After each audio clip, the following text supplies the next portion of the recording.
दोस्तों नमस्कार। मैं मृत्युंजय आपका स्वागत करता हूं हमारे इस चैनल सटीक परामर्श में। और अगर आप मध्य प्रदेश से हैं और ख़ासकर इंदौर से तो थोड़ा सावधान हो जाएं।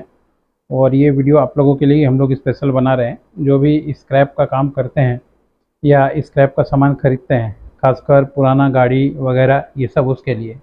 यहाँ पे एक जो है गिरोह बहुत ही सक्रिय है और काम कर रहा है। कंजर गिरोह के नाम से ये लोग हैं और ये लोग चोर लोगों को ट्रेनिंग देते हैं।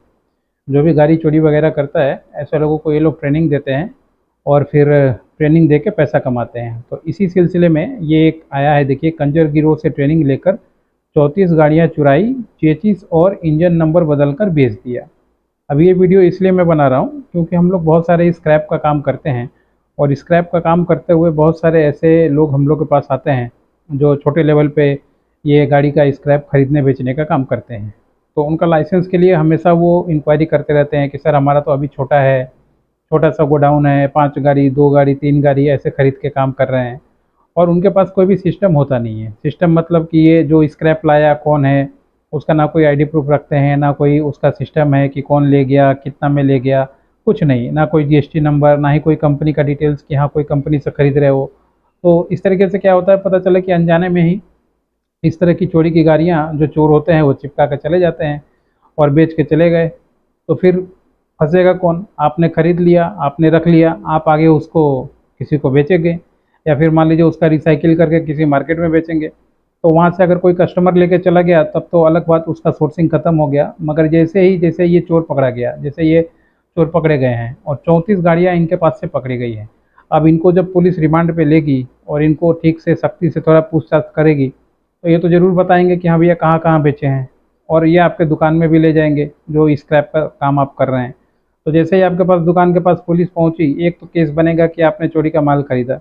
दूसरा, जब वो आपका कागजात चेक करेगा कि हाँ आपका ये स्क्रैप का काम करने के लिए क्या क्या आपके पास पेपर है, तो आपके पास कुछ नहीं है। आप खाली गोदाम सिर्फ पैर पे पैर रख के बैठे हुए हैं, सोचे मेरा तो छोटा है, मेरे को कोई पूछेगा नहीं। ना आपके पास जीएसटी है, ना आपके पास शॉप एक्ट का लाइसेंस है, ना दुकान का रेंट एग्रीमेंट है, कुछ भी नहीं है। तो आपका तो फंसना तय है। उस सिचुएशन में आप तो जो हर्जाना आपसे वसूलेगा गाड़ी चोरी का, भले ही आप बेच दिए वो अलग मुद्दा है, या ला के दीजिए या पैसा भरिए, वो तो भरना ही पड़ेगा आपको।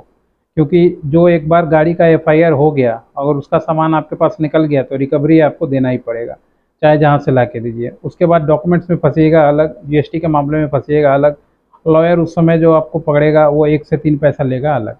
तो ये सिचुएशन रहता है, खासकर इसीलिए हम लोग ये वीडियोस बनाते हैं कि इस तरह की कहीं कोई घटना हो रही है तो आपको गाइड किया जाए, बताया जाए, ताकि आप ऐसे चक्करों में ना फंसे। सही से प्रोसीजर फॉलो करें, सही से लाइसेंस बनाएं, सही से काम करें। और ये सारा लाइसेंस का काम हम लोग करवाते हैं, ये हम लोग का मोटिव रहता है कि सब सारे लोग लाइसेंस के साथ काम करें। इसलिए इस तरह की घटना से रिलेटेड वीडियोस हम लोग बताते हैं और सावधान करने की कोशिश करते हैं कि जो भी आप स्क्रैप का काम कर रहे हैं सावधान रहें। अब ये देखिए, इंदौर पुलिस ने एक 5 सदस्यीय गिरोह का पर्दाफाश किया है। 5 लोग मेंबर हैं इसके, खासकर इंदौर में, जिन्होंने 34 बाइक चोरी की थी। और आरोपियों ने देवास के कुख्यात कंजरों से ट्रेनिंग ली और चोरी के वाहनों का इंजन और चेसिस नंबर बदलकर बेच देते थे। पुलिस ने आरोप के पास चोरी की बाइक और नंबर प्लेट भी बरामद किए हैं। तो आप सोचिए इनका क्या हाल होगा, किस तरीके से मान लीजिए इनका जो सेवा सत्कार होगा पुलिस अपना करेगी। और ये जो घटना है लूसिया पुलिया पुलिस है, यहाँ पे एक गिरोह है यही जो काम कर रहा है। और इसमें देखिए जो इनके मेन हैं, नाम तो निकल कर नहीं आ रहा है, बदमाश कंजरों की तरह मिनटों में बाइक का ताला तोड़ देते थे और इंटरनेट मीडिया पर फुटेज बहुप्रसिद्ध कर सबसे पहले 13 जुलाई को आरोपित मंगल कुमार ने पकड़ा था।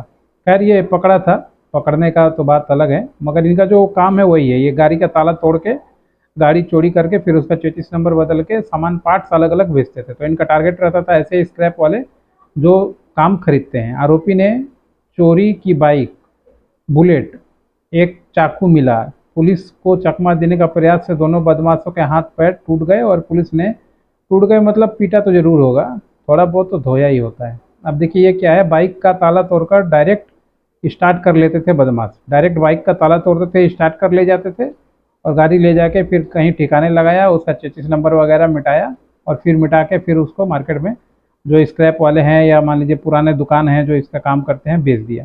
तो ये तरीका था और ये फार्मूला पे काम करते थे। तो आप भी अगर स्क्रैप का काम करते हैं तो सावधान हो जाइए, कहीं ऐसा नहीं कि आपके यहाँ पे इस तरह का चोरी का माल पकड़ा जाए। तो जब चोरी एक काम होगा तो दूसरा काम भी होगा। अगर कहीं चोरी का माल पकड़ा गया तो आपका भी कागज़ ज़रूर चेक होगा कि आपको ये परमिशन किसने दिया काम करने के लिए, सरकारी जगह में है, प्राइवेट जगह में है, या किसी और का भाड़ा लेके हैं। तो जो भाड़ा देते हैं वो भी सावधान रहें। अगर किसी को किराए पे दे रहे हैं, स्क्रैप वाले को, किसी को भी, तो एग्रीमेंट करके लाइसेंस बनवा के ही काम करें। बिना लाइसेंस के काम करेंगे तो फंसने में ज़्यादा टाइम नहीं लगेगा, ज़िंदगी भर जो कमाए वो तुरंत हाथ से गायब हो जाएगा। बाकी लाइसेंस के बारे में बात करना हो, बिजनेस के बारे में बात करना हो, सिचुएशन के बारे में बात करना हो, किसी चीज़ की जानकारी चाहिए हो, टाइम बुक कीजिए, टाइम बुक करके बात कीजिएगा। जो भी फीस होगा बता देंगे, पेमेंट करके स्क्रीनशॉट भेजिएगा, फिर आपको सारा डिटेल दे देंगे। स्क्रैप से रिलेटेड कोई भी काम अगर आप करते हैं। बाकी बहुत सारा इवेंट है, देखिए 11,000 प्लस वीडियोज़ है हम लोग का, और बहुत से इवेंट पे हम लोग हैं मार्केट में। तो कोई भी इवेंट अगर आप देख लें जो आपको लगे कि जिससे आपको जानकारी चाहिए, तो उसके लिए संपर्क कर सकते हैं। आज के लिए इतना ही, नमस्कार।